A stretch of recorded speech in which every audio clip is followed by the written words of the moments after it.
Assalamualaikum warahmatullahi wabarakatuh. Perkenalkan, nama saya Anindya Sasikirana dari NIM 31211028 dari mata kuliah Kecerdasan Buatan. Dalam video ini, saya akan menyampaikan tugas UAS yang berjudul Sistem Pemantauan Kualitas Udara Otomatis Menggunakan Kecerdasan Buatan. Semoga pembahasan ini bisa memberikan manfaat. Yuk kita mulai. Jadi masalah kualitas udara ini udah jadi isu besar di banyak kota besar, termasuk di Indonesia. Bayangkan aja, makin banyak kendaraan bermotor, terus juga ada industrialisasi dan urbanisasi yang cepat, yang akhirnya menghasilkan emisi polutan berbahaya kayak PM2,5 dan karbon dioksida.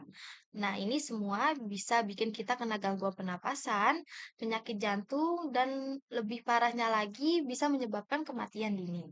Sayangnya, cara kita memantau kualitas udara sekarang masih banyak yang manual dan kurang efisien. Prosesnya lambat, hasilnya nggak selalu akurat, apalagi kalau kondisi lingkungan berubah dengan cepat.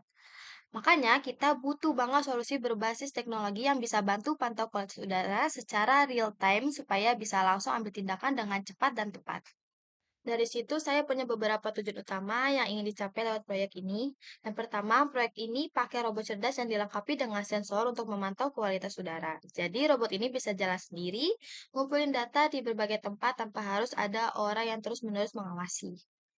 Lalu yang kedua, dengan menggunakan ANN, sistem ini bisa memprediksi IQI dari data yang dikumpulin.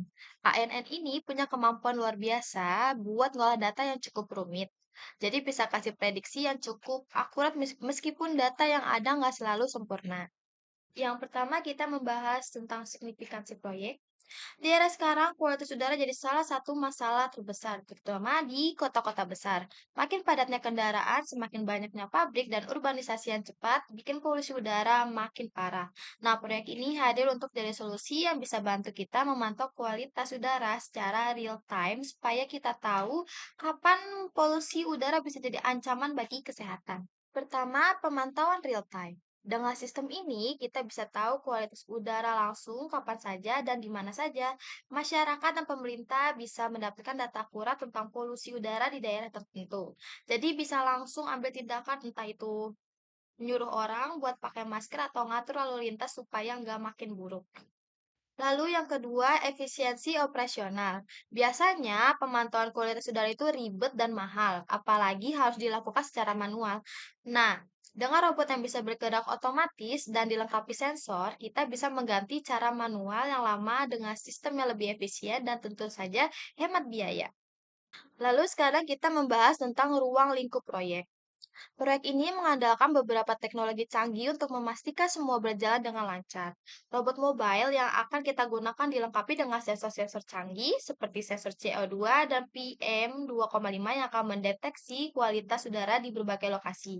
Data yang dikumpulkan dari sensor-sensor ini nanti diproses supaya bisa memberikan prediksi akurat soal AQI. Lalu di sini di slide ini ada flowchart yang dimana yang pertama, input data sensor atau CO2, PM2,5, dan suhu.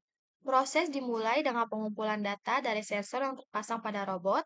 Lalu sensor-sensor ini mengukur berbagai parameter seperti konsentrasi karbon dioksida, partikel halus PM2,5, dan suhu. Data ini menjadi dasar untuk menganalisis kualitas udara dan melakukan prediksi. Lalu yang kedua, ANN prediksi AQI. Data yang telah dikumpulkan kemudian diproses menggunakan jaringan saraf tiruan atau ANN.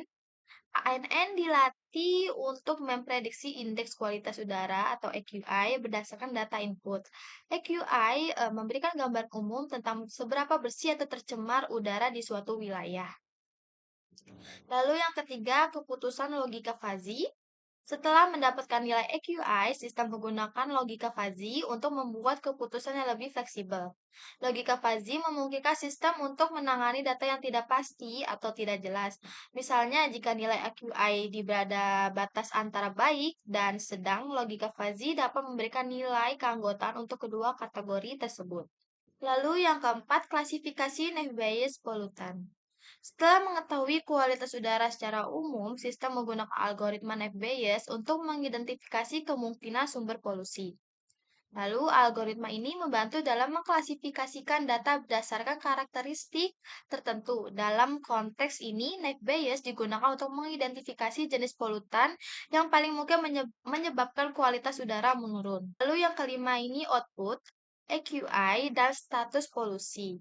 Tahap terakhir adalah menghasilkan output berupa nilai AQI dan status polusi.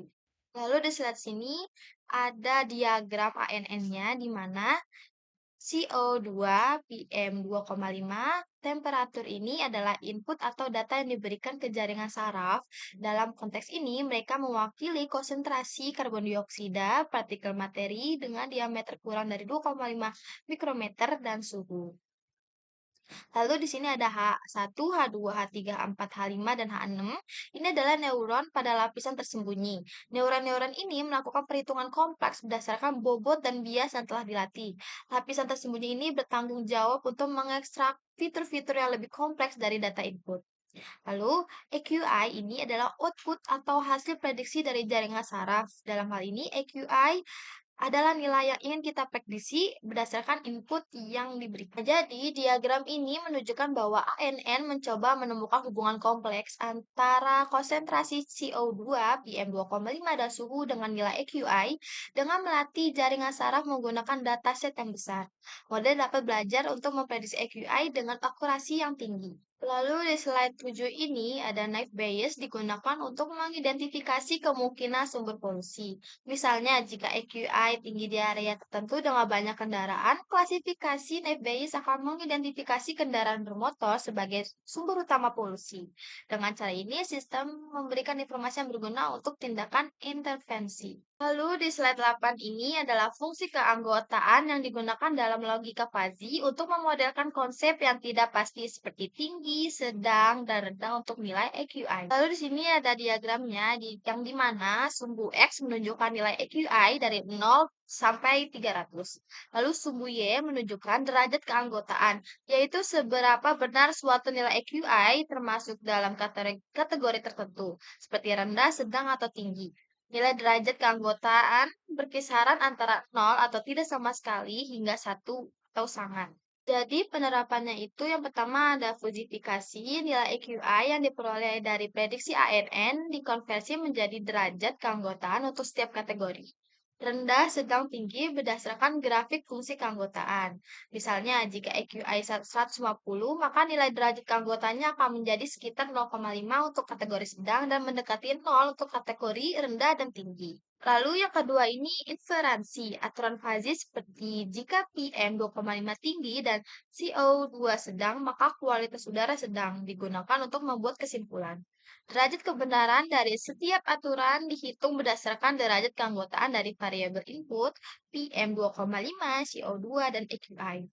Jadi, hasil dari inferensi derajat keanggotaan untuk setiap kategori kualitas udara dikonversi kembali menjadi nilai tunggal yang mewakili kualitas udara secara keseluruhan.